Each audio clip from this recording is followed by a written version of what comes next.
This watch stopped 3 days ago inside that building. The building is the notorious Behavioral Sciences building on the UIC campus. It is a prime example of the architectural style known as brutalism. The name comes from the French phrase béton brut, meaning raw concrete. Completed in 1969, the structure stands at 1007 West Harrison Street. Its reputation as a confusing labyrinth is well known among the students.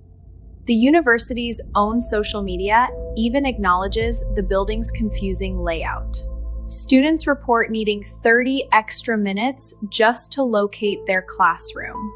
The question is whether this profound confusion is accidental or entirely deliberate.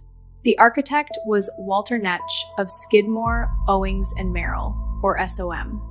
Netsch was an MIT graduate, known for his unconventional modern designs. He famously broke from the glass box orthodoxy of mid-century modern architecture. He developed his own unique design philosophy, which he called field theory.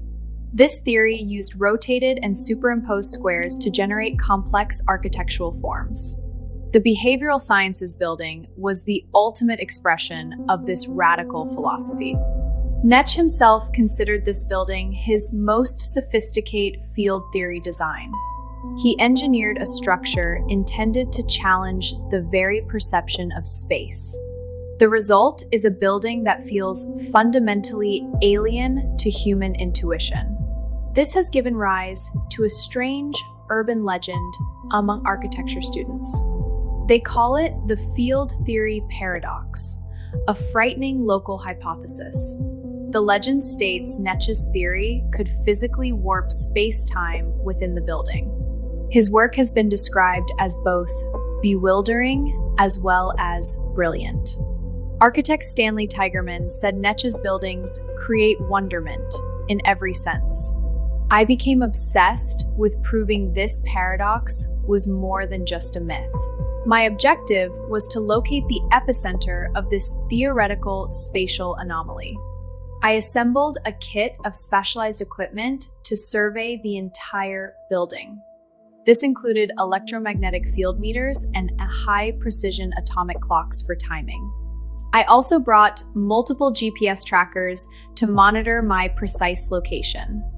Official university campus maps are useless for navigating the building's true layout.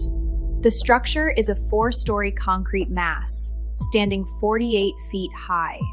My plan was simple: enter after hours and move toward the core. I suspected the anomaly's center was located somewhere on the 3rd floor. Original air handlers from the 1960s make up the core. I would document every reading, every change, every step of the way. The building at night is an oppressive and deeply silent concrete tomb. Brutalist philosophy emphasizes minimalist construction, showcasing the bare building materials. This creates an ethic, not an aesthetic, prioritizing honesty over any decoration. But that honesty feels cold, inhuman, and profoundly isolating in the dark. On the ground floor, all my initial readings appeared completely normal. The EMF levels were low, and my clocks remained perfectly synchronized. I began my slow ascent, moving from the 1st floor to the 2nd. Even then, I sensed a palpable transition as I moved deeper inside. The air grew heavier, the silence deeper, the geometry more disorienting. It felt like I was moving into the heart of something ancient. The building was not empty, it was waiting for something to happen. Then, upon reaching the 3rd floor, every single device failed at once. The EMF meter spiked violently before the screen went completely black. My GPS trackers lost their signals, every satellite link severed simultaneously. Even my battery-powered headlamp flickered and died, plunging me into darkness. This was not a simple signal blockage from the thick concrete walls. It felt like an area of active, aggressive, electronic signal negation. I had found the epicenter, the very core of this spatial anomaly. I could feel a physical change in the environment around my body. The air itself seemed to vibrate with a low, inaudible hum. Ironically, this building houses centers of community, like the Disability Cultural Center. It also contains Chicago's oldest university LGBTQIA+ center, a place of safety. SOM's official design intent was to provide varied environments for learning. But what I found was not an environment for learning, but termination. My eyes adjusted to the faint light filtering from a distant window. That is when I saw it. A single door, unmarked and metallic. I consulted my printed floor plan, but this door did not exist. A small plaque was screwed into the frame, reading only 313A. Netsch's field theory is based on a complex lattice theory of squares. It uses complex rotation and superimposition to create these impossible spaces. In another building, Netsch called key connecting corridors his architectural knuckles. This felt like something else entirely, not a knuckle, but a void. With immense effort, I managed to pull the heavy steel door open. Behind the door was not a room, but a perfect, silent void. It was an engineered absence of reality that consumed both light and sound. No light from my flashlight penetrated its profound, absolute, impossible darkness. This was the first clear and undeniable violation of all physical law. It was a space that could not possibly exist here. I felt an overwhelming urge to step inside, to see what was there. But some primal instinct screamed at me to stay away from it. I backed away from the door and saw something else in the gloom. Against the far wall of the corridor stood a dusty, forgotten blackboard. It was covered from edge to edge with complex physics equations. The equations described temporal mechanics, wormholes, and complex non-Euclidean geometry. I leaned closer, trying to decipher the frantic, chalk-white scribbles. My blood ran cold when I suddenly recognized the distinct handwriting. The looping letters, the sharp angles, the handwriting was my own. Then, in the bottom right corner, I saw a single circled date. It was a date that was still 3 full days in the future. This building's secrets have been sealed in concrete for over 50 years. Suddenly, a low grinding sound began to echo through the concrete halls. It was the sound of immense stone slabs shifting against each other. The very walls of the corridor around me started to slowly move. Sections of the floor began to retract, while others rose to meet them. Netsch's field theory was not just a static design. It was kinetic. The building was a vast, reconfiguring machine designed to trap its occupants.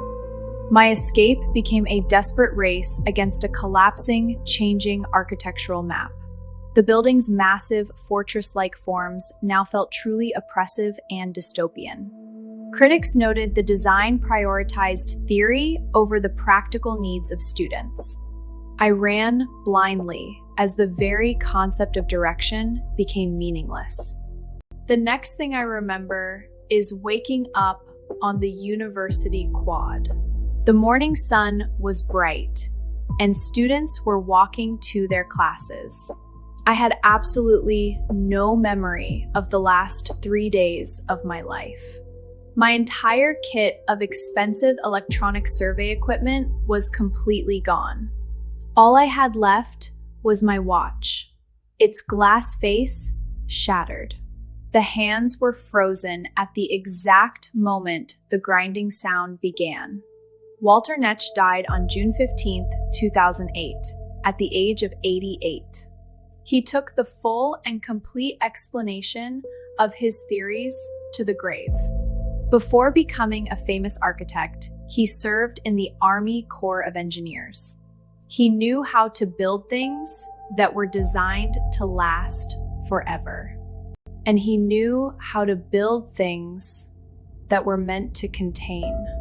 I am now left to contemplate what happened during those lost hours. 72 hours are missing from my memory, a perfect and total blank. The psychological toll of having such an unreliable memory is immense. I suffer from nightmares, seeing shifting walls and impossible dark doorways. Fragmented images suggest I was not the only person inside the building. I have flashes of other figures moving through the shifting, dark corridors. This fear is grounded in a disturbing and unfortunate real-world context. Real missing persons cases involving UIC students have tragically occurred on campus. The campus itself was built on a raised inner-city communities location. This adds a layer of historical displacement and deep unease here. I have come to a disturbing and deeply unsettling final conclusion. Walter Netsch did not fail in his design. He succeeded too well. He created something that operates far beyond our current scientific understanding. The BSB is not really a building in the traditional, normal sense. It is a complex apparatus, a machine for manipulating space and time. His complex geometric work anticipated later, more famous computer-generated architecture. His genius is publicly validated by his other, equally complex designs. The Cadet Chapel at the Air Force Academy is a national landmark. Do not go looking for the secrets hidden deep inside this building. The building is a puzzle box that reconfigures itself around its observer. To understand its design is to become trapped by it.